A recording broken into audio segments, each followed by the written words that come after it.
नमस्कार दोस्तों, हमारी YouTube चैनल एग्जाम यात्रा पे आपका पुनः स्वागत है। जैसा कि आपको पता है, इस समय इतिहास विषय चल रहा है। तो इतिहास में आज का हमारा टॉपिक है मगध साम्राज्य का उत्कर्ष। तो मगध साम्राज्य का उत्कर्ष समझने से पहले हम महाजनपद काल को कल पढ़ चुके हैं। तो इन जो 16 महाजनपद थे, उन्हीं में से एक महाजनपद जो था वो मगध था, जो बाद में सबसे शक्तिशाली होकर उभरता है। तो मगध राज्य के सबसे शक्तिशाली होकर उभरने के क्या कारण थे, क्या उसके सामाजिक, राजनीतिक, आर्थिक क्या मतलब स्थितियां थी जिसके कारण यह सबसे शक्तिशाली साम्राज्य बन जाता है। तो आज हम यहाँ इसके बारे में समझेंगे और जानेंगे। तो आइए आज शुरू करते हैं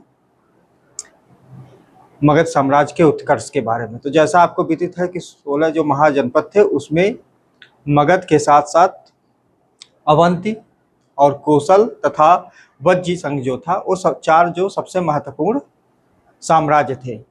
इन चारों साम्राज्यों में अपने साम्राज्य विस्तार के लिए, अपने वर्चस्व के लिए, संप्रभुता के लिए युद्ध होते रह रहे थे। अंतिम परिणाम के रूप में हम देखते हैं कि इन चारों साम्राज्यों के ऊपर मगध का वर्चस्व सबसे शक्तिशाली रूप में उभरता है। यानी जो बचे 3 साम्राज्य थे, उनके ऊपर मगध का वर्चस्व स्थापित हो जाता है और मगध राज्य ही सबसे बड़ा, सबसे शक्तिशाली साम्राज्य बनकर उभरता है। तो हम देख रहे हैं यहाँ पे मगध साम्राज्य, मगध का उत्कर्ष। तो 16 जो महाजनपद थे, तो शुरू करते हैं। 16 महाजनपद मगध सबसे शक्तिशाली साम्राज्य के रूप में निकला था।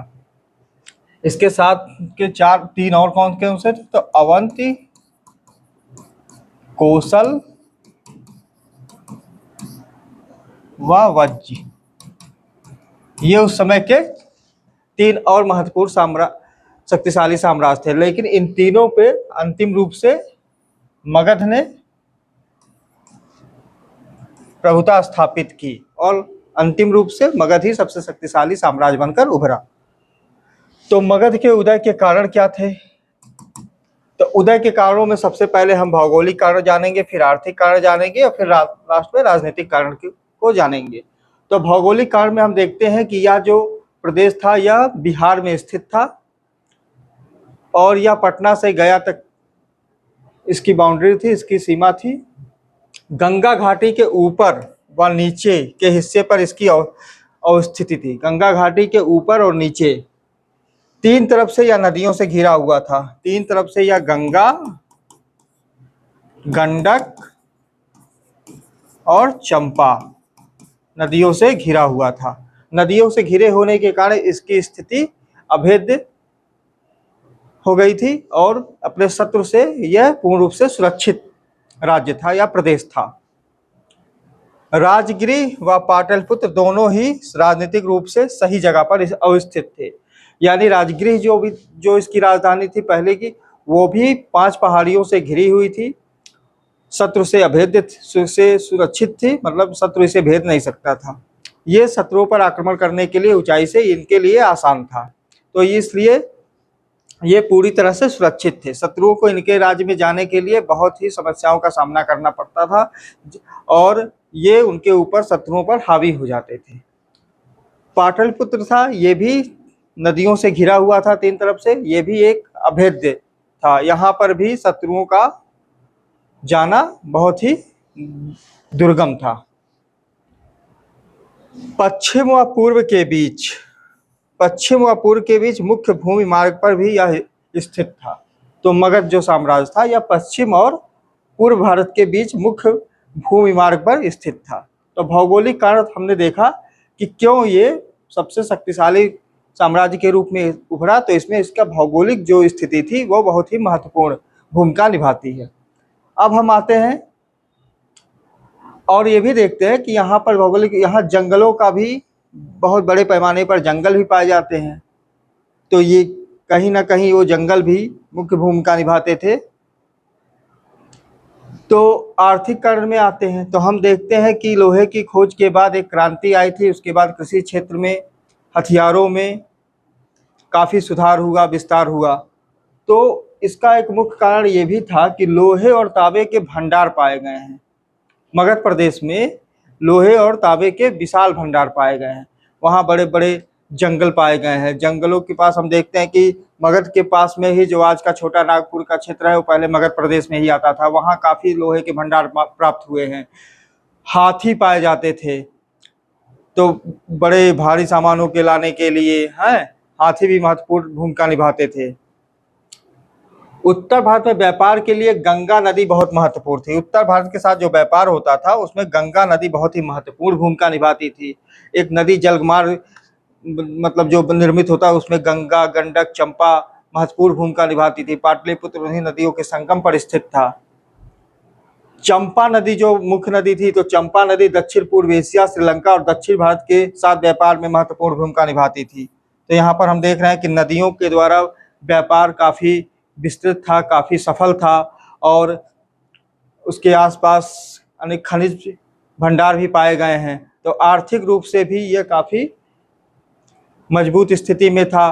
फसलों का अधिशेष होना शुरू हो गया था। ठीक है, तो ये सब चीजें इसे आर्थिक रूप से भी मजबूत बनाती हैं। अब आते हैं, हम देखते हैं राजनीतिक कारण। राजनीतिक कारण में हम देखते हैं कि मगध इस मामले में सौभाग्यशाली था कि उसे एक अच्छे शासक मिले। हर वंश में एक कोई ना कोई एक महान राजा आया जो साम्राज्य को सुदृढ़ किया, साम्राज्य को संगठित किया, साम्राज्य का विस्तार किया, साम्राज्य को शासन प्रशासन को केंद्रीकृत किया। तो राजनीतिक कारण में सबसे पहला शक्तिशाली शासक, तो चाहे हर्यंक वंश हो, चाहे शेषनाग वंश हो, चाहे नंद वंश हो, बाद के कालों में मौर्य वंश जो आता है, तो देखते हैं कि कुछ ऐसे शासक हुए जो बहुत ही शक्तिशाली थे। उनके अंदर नेतृत्व की क्षमता थी, प्रजा की रक्षा करने में वो पूरी तरह से समर्थ थे और शासन प्रशासन को भी चलाने में पूरी तरह से सक्षम थे। बाद में देखते हैं कि मजबूत सेना भी थी, वो घुड़सवार भी थे, हाथी भी काफी मात्रा में सेना में उपयोग की जाती थी। लोहे की खोज के कारण अच्छे लोहे के अस्त्र शस्त्र पाए जाते हैं। जब हम देखते हैं कि अजातशत्रु था, वो रथ मूसल चलाता था। जब युद्धों में जाता था तो रथों में क्या करता था, वो गदा बांध देता था, चक्र लगा देता था आगे की तरफ, जिससे शत्रु रथ चलते रहते थे, शत्रु भी अपने आप उसके किनारे चक्रों से कट के मतलब ढेर होते जाते थे, मर जाते थे। तो रथ मूसल, फिर अग्निशामक यंत्र को मतलब गुलेल की तरह मतलब अग्नि के बड़े बड़े गोलों को फेंका जाता था। तो इसका प्रयोग भी, कुछ यंत्रों का भी प्रयोग होने लगा था। हाथी और लोहे के अस्त्र मैंने बता ही दिए हैं। अच्छे सुदृढ़ प्रशासनिक व्यवस्था थी। अधिकारियों को क्रमों में कई पदों पर अच्छे अच्छे पदों पर नियुक्त किया गया था। एक प्रक्रिया बनाई गई थी। अधिकारियों में भी का एक वर्गीकरण कर दिया गया था कि ये देखेंगे, इनका ये मतलब भाग होगा, इनके नियंत्रण में ये चीजें होंगी। तो सारी चीजें एक व्यवस्थित रूप में चलती थी। प्रशासन मतलब क्रमिक रूप से, संगठित रूप से था। तो राजनीतिक कारण भी एक महत्वपूर्ण कारण था मगध साम्राज्य के उत्कर्ष में। तो भौगोलिक हो, आर्थिक हो या राजनीतिक कारण हो, तीनों कारण जो थे मगध साम्राज्य के उत्कर्ष में महत्वपूर्ण रूप से योगदान इन्होंने दिया और मगध को एक विशाल साम्राज्य के रूप में बनाया। मगध को एक विशाल साम्राज्य बनाया। अब इनके वंशों का क्रम हम देख लेते हैं। तो पहले हम प्रारंभिक जो मगध साम्राज्य था उसके प्रारंभिक वंशों को देखते हैं। बाद में हम बृहद रूप में जब चलेंगे तो फिर सिकंदर के बाद आक्रमण के बाद जब गुप्त मौर्य साम्राज्य की स्थापना होती है उसका हम अलग से विस्तृत अध्ययन करेंगे, क्योंकि वहां से प्रश्न काफी मात्रा में बनते हैं, चाहे मुख्य परीक्षा हो चाहे प्रारंभिक परीक्षा हो। यहाँ से बहुत ज्यादा प्रश्न नहीं आते हैं, लेकिन फिर भी हमारे सिलेबस का ये भाग है, इसलिए हमें यहाँ इसको भी देखना और जानना महत्वपूर्ण है। तो सबसे पहला मगध में हर्यंक वंश का शासन स्थापित होता है। पुराणों में तो माना गया है कि जैसे सबसे पहले बृहदत्त, उसके बाद जरासंध आते हैं, जरासंध के बाद फिर मतलब इनका क्रम आता है बिंबिसार का, हर्यंक वंश का। लेकिन इस दृष्टि से बौद्ध ग्रंथ महत्वपूर्ण है, वो काफी तर्कसंगत प्रतीत होते हैं। उनके अनुसार मगध में सबसे पहला जो साम्राज्य स्थापित हुआ वो हर्यंक वंश का हुआ। तो हर्यंक वंश को पितृहंता वंश भी कहा जाता है, पितृहंता वंश भी कहा जाता है। क्यों कहा जाता है पितृहंता? मतलब इसमें क्या होता है कि जो बाद के शासक होते हैं वो अपने मतलब पिता की हत्या करके राज सत्ता को हथिया लेते हैं, तो यहाँ पर इसे हम पितृहंता वंश भी कहते हैं। महत्वपूर्ण है, कई बार प्रश्न में परीक्षा में पूछा गया है। तो हर्यंक वंश का जो शासनकाल था वो लगभग 558 से 412 बीसी के लगभग था, और इसमें सबसे पहला प्रमुख शासक जो संस्थापक कहे जाते हैं वो बिंबिसार थे। बिंबिसार यह महात्मा बुद्ध और महावीर स्वामी के समकालीन थे, यह शक्तिशाली शासक थे। इन्होंने राजगृह को राजधानी बनाया। यह 5 पहाड़ियों से घिरा हुआ एक क्षेत्र था, इसलिए यह शत्रुओं से पूरी तरह से सुरक्षित था और इसे इन्होंने राजधानी के रूप में चुना। सबसे महत्वपूर्ण यहाँ हम देखेंगे कि यहाँ युद्ध के से कम वैवाहिक संबंधों के द्वारा इन्होंने अपने साम्राज्य का ज्यादा विस्तार किया। महावज्ञ जातक बौद्ध धर्म का एक ग्रंथ है, इसमें इनसे 500 लगभग पत्नियों का यहाँ पर उल्लेख मिलता है, किंतु हम यहाँ 500 का तो अध्ययन नहीं कर सकते, लेकिन हाँ कुछ महत्वपूर्ण प्रदेश की कुछ महत्वपूर्ण राजकुमारियों को हम देखेंगे जिनके साथ यहाँ पर उन्होंने वैवाहिक संबंध स्थापित किया और अपने साम्राज्य का विस्तार किया। तो इन्होंने कोसला देवी, जो कि कौशल की राजकुमारी थी, प्रसेनजीत की पुत्री थी, ये प्रसेनजीत कौशल के राजा प्रसेनजीत थे, उनकी ये पुत्री थी। कौशल के शासक प्रसेनजीत की पुत्री थी महाकोसला, कोसला देवी जिन्हें कहा जाता है, उनके साथ इन्होंने अपना विवाह संबंध स्थापित किया। फिर देखते हैं चेलना, जो वैशाली के लिच्छवी की राजकुमारी थी, इनके साथ इन्होंने अपना विवाहिक संबंध स्थापित किया। चेलना ये चेटक की पुत्री थी, चेटक की पुत्री थी। और क्षेमा मध्य प्रदेश की राजकुमारी थी, जिसके साथ इन्होंने अपना वैवाहिक संबंध स्थापित किया और साम्राज्य का विस्तार किया। तो कुल मिला के हम देखते हैं कि इन्होंने बड़े ही संतुलित और मतलब बिना मतलब ज्यादा आक्रमण के इन्होंने सॉफ्ट तरीके से अपने साम्राज्य का विस्तार किया और एक शक्तिशाली संबंध बना के शक्तिशाली साम्राज्य को संगठित किया या सुदृढ़ किया। अवंत के राजा चंद्रप्रदोत, जो प्रारंभ में थोड़ा सा शत्रुता थी, उनके साथ भी इन्होंने बाद में मैत्रीपूर्ण संबंध स्थापित किया और सहयोग के द्वारा अपने साम्राज्य का धीरे धीरे आंतरिक रूप से संगठित किया और मजबूत किया। तो कुल मिला के हम देखते हैं कि ये युद्ध से ज्यादा सबसे प्राथमिकता ये देते हैं कि सही तरीके से बिना युद्ध के ही अगर हम अपने चीजों को सुदृढ़ कर ले रहे हैं, राज्यों में अपना विस्तार कर ले रहे हैं, तो पहली प्राथमिकता इनकी यही थी कि हम सॉफ्ट तरीके से आगे बढ़ें, अपने साम्राज्य का विस्तार करें। इन्होंने प्रशासन को भी सुदृढ़ किया। प्रशासन में अधिकारियों को 3 श्रेणियों में विभाजित किया। एक कार्यकारी श्रेणी थी, दूसरा सैन्य और तीसरा एक न्याय के लिए एक अलग अधिकार मतलब वर्ग था।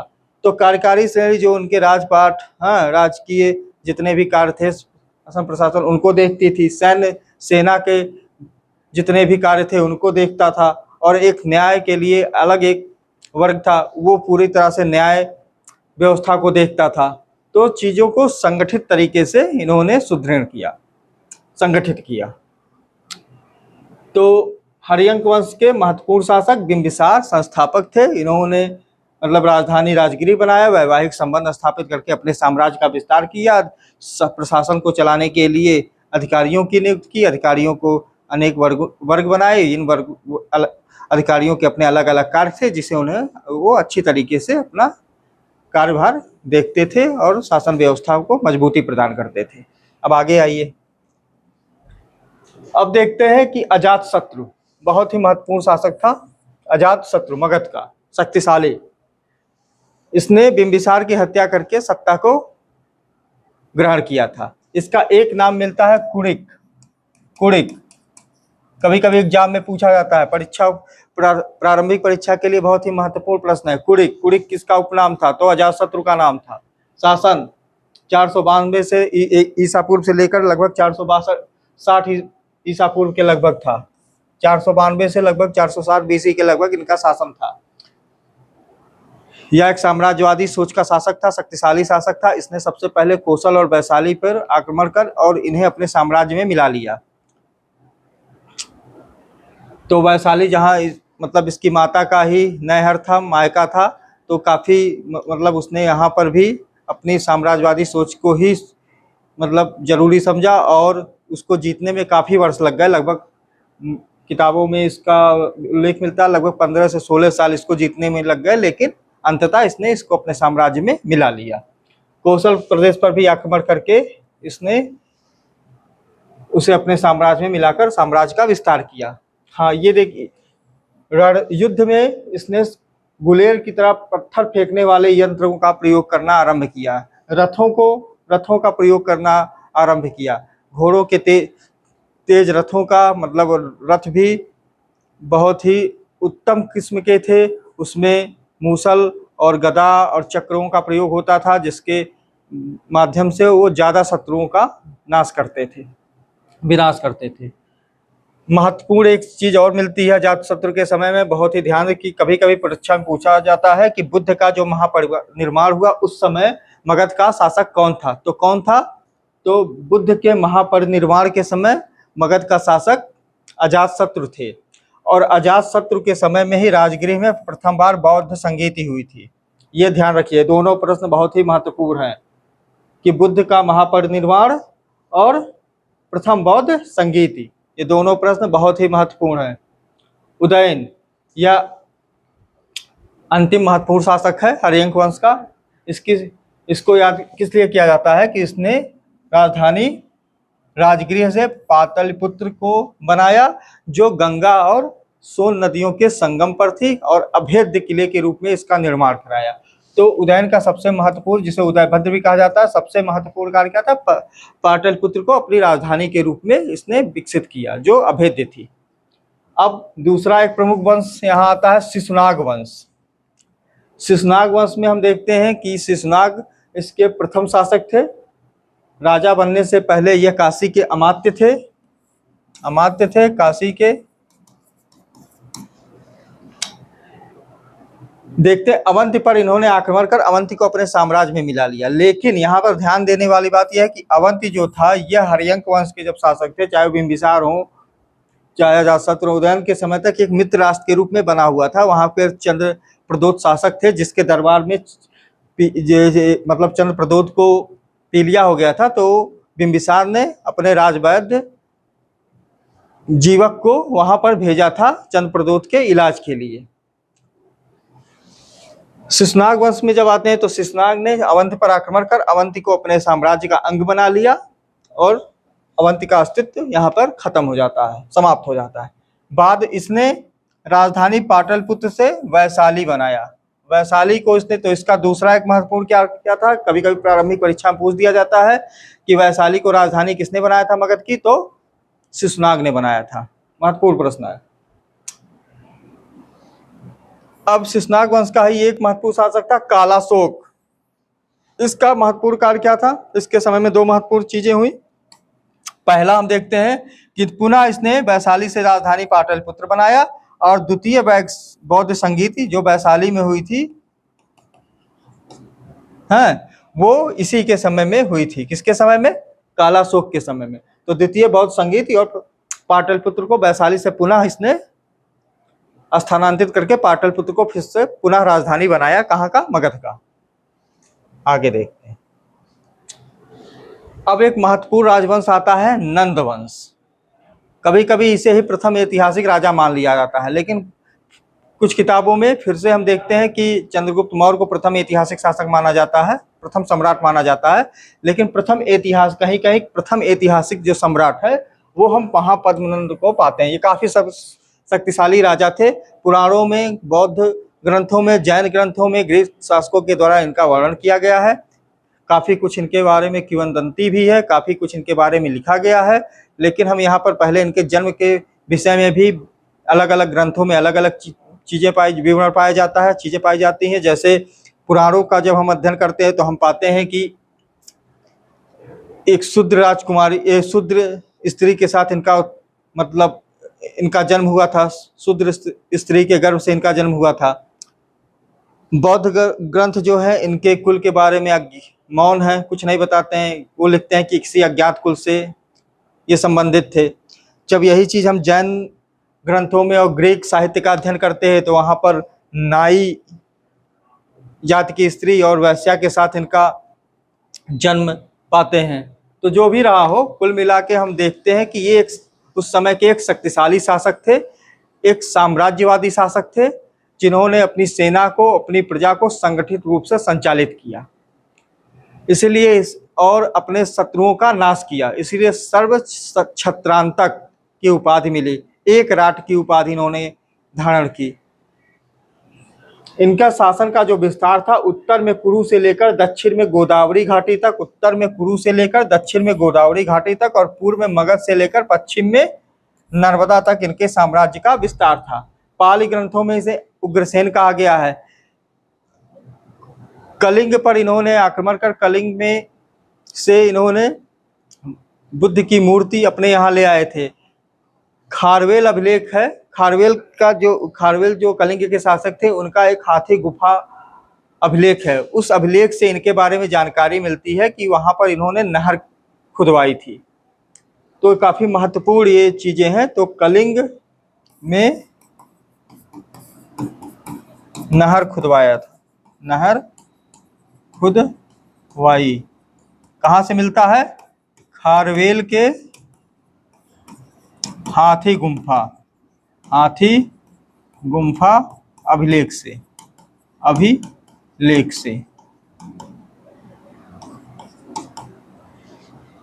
कलिंग से बौद्ध की मूर्ति भी लाए थे, कलिंग से बौद्ध मूर्ति भी लाए थे।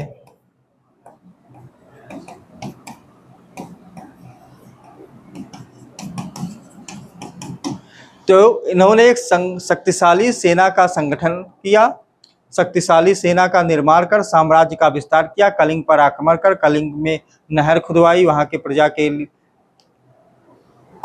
लिए कुछ अच्छे कार्य किए, वहां से बुद्ध की एक अच्छी धातु की मूर्ति अपने यहाँ साम्राज्य में ले आए।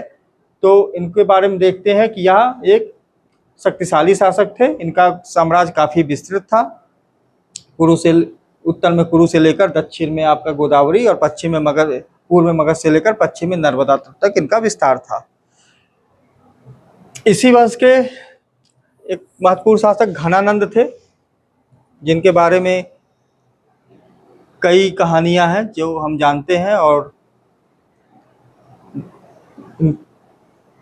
ये भी कहा जाता है कि चाणक इन्हीं से क्रुद्ध होकर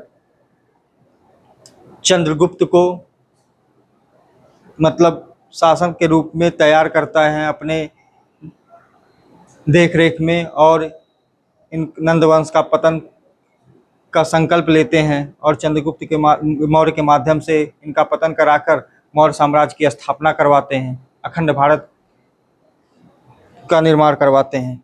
तो काफ़ी कुछ है, चीज़ें हैं, लेकिन हम अभी यहाँ घनानंद के बारे में समझेंगे। घनानंद जो थे नंद वंश के अंतिम शासक थे। घनानंद अंतिम शासक था। ग्रीक ग्रंथों में इसे एग्रेमायस और जेड्रेम्स कहा गया है, जेनड्रैम्स और एग्रैम्स, इसको किसमें कहा गया है? ग्रीक ग्रंथों में।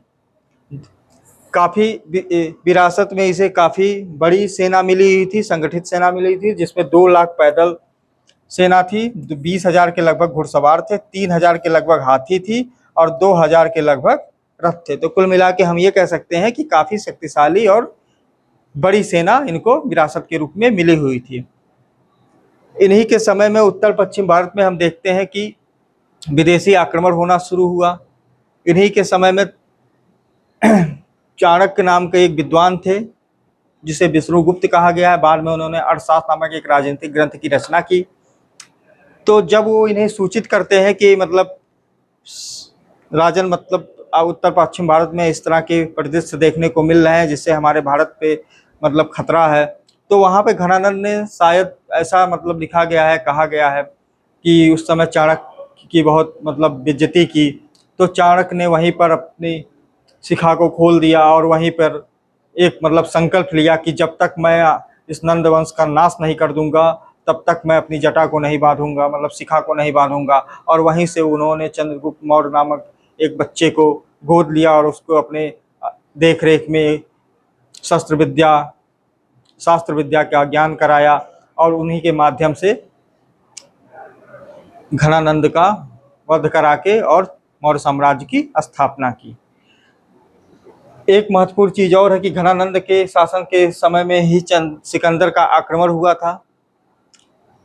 तो कुल मिला के घनानंद के बाद ही मौर्य ऐतिहासिक शासन व्यवस्था का प्रारंभ हम देखेंगे कि मौर्य साम्राज्य का उदय देखेंगे, जो भारत का सर्वप्रथम सबसे सर्वशक्तिशाली साम्राज्य था। उसमें बहुत शक्तिशाली महत्वपूर्ण शासक भी हुए थे जिनका विश्व के साहित्य कोश में, विश्व के ऐतिहासिक ग्रंथों में हम उनको देख पाते हैं या पढ़ पाते हैं। तो आज तक का यहाँ तक आपने उसके कुछ प्रारंभिक वंशों को देख लिया है। अब आज के टॉपिक को यहीं पर हम समाप्त करते हैं। कल हम मौर्य वंश के बारे में पढ़ेंगे, समझेंगे, जानेंगे। तो आज के लिए दोस्तों इतना ही। नमस्कार।